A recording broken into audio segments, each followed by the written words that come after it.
Judiciary Committee, Mr. Nadler, for an opening statement. Thank you, Mr. Chairman. Mr. Chairman, today the Immigration Subcommittee is conducting an oversight hearing on the Department of Health and Human Services.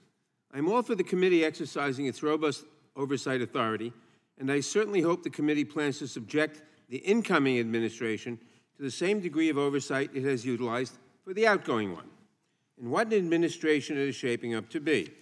A Fox News host who advocated for pardoning war criminals and thinks women should not serve in combat as a Secretary of Defense. A pro-Putin propagandist for Director of National Intelligence.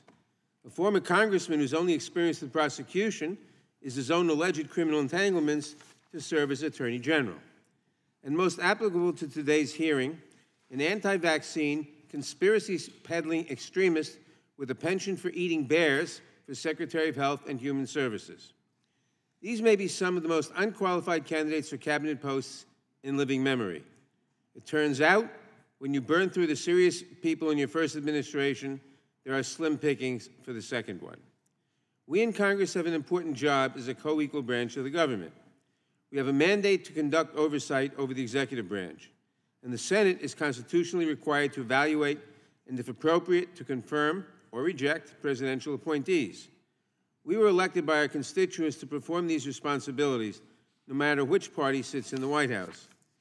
The responsibilities we have are serious, but this majority is deeply unserious, and this hearing is sure to exemplify this fundamental lack of seriousness.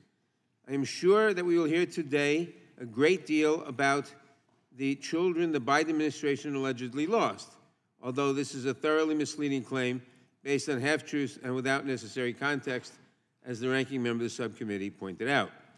To be clear, there are systemic problems at the Office of Refugee Resettlement that have endured across administrations of both parties. And any child who is harmed as a result is one child too many.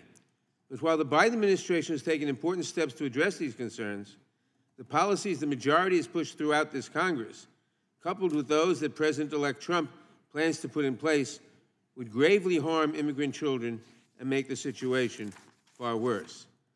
For example, the majority's marquee immigration legislation would gut protections for unaccompanied children, increasing the exploitation of children, and send them back to the traffickers and abusers Republicans claim to abhor. Republican-led states like Florida, Iowa, and Arkansas have all made it easier for children to work longer hours in more dangerous jobs, paving the way for exploitative work conditions for all children.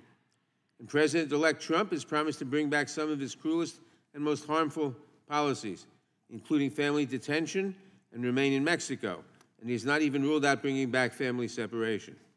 Does anyone truly believe that these are pro-child policies?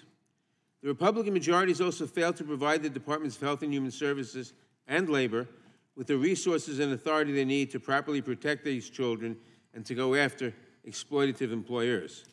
Is there any reason to believe that they will do so under the next administration? And do we really believe that the person nominated to be the next HHS Secretary, a man whose theories and views contributed to the preventable measles deaths of dozens of children in Samoa, would adequately protect children in this country? Do we believe a government beholden to Elon Musk and his promise to cut trillions of dollars from the federal budget is going to adequately fund programs designed to ensure children are properly cared for? When we inevitably get reports of children being torn apart from their parents or shipped off to countries they cannot remember or have never lived in, of inhumane conditions in the tent city detention centers the incoming administration plans to set up, or of deaths in custody, are we going to see the majority exercise its oversight authority and hold the Trump administration to account? I won't be holding my breath. Secretary Becerra, it's good to see you. I appreciate you being here today and all of the good work that HHS has done under your leadership. I look forward to your testimony, but if you came here in hopes of a thoughtful, meaningful debate on policy, I'm afraid you'll be sorely disappointed. Thank you, and I yield back.